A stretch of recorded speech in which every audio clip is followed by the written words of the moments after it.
Hello everyone, a very good morning to you. Welcome to today's edition of The Bottom Line. Here are the top headlines.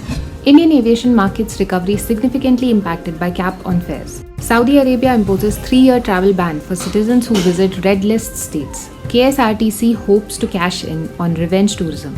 IRCTC launches special loyalty scheme for booking tickets for 2 Tejas Express trains. Tourism economy fell by 43%, 14.5 million jobs lost due to lockdown in 2020. Hotels in Goa to reopen as cases fall significantly.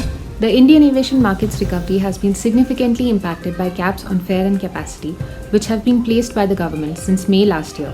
Willie Walsh, Director General IATA said. Walsh added, fare caps distort competition. All airlines have different cost bases and are in position to offer capacity in the market at different prices. This is very positive to stimulate competition. Saudi Arabia will impose a 3-year travel ban on citizens traveling to countries on the kingdom's red list under efforts to curb the spread of coronavirus and its new variants. State news agency SPA said, anyone who is proven to be involved will be subjected to legal accountability and heavy penalties upon their return and will be banned from travel for 3 years, the official said.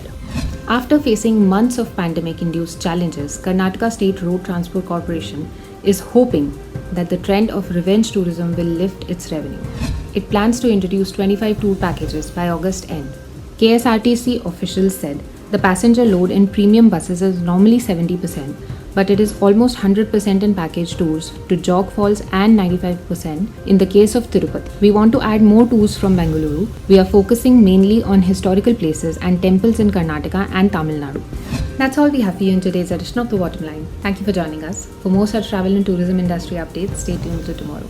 Have a great day ahead.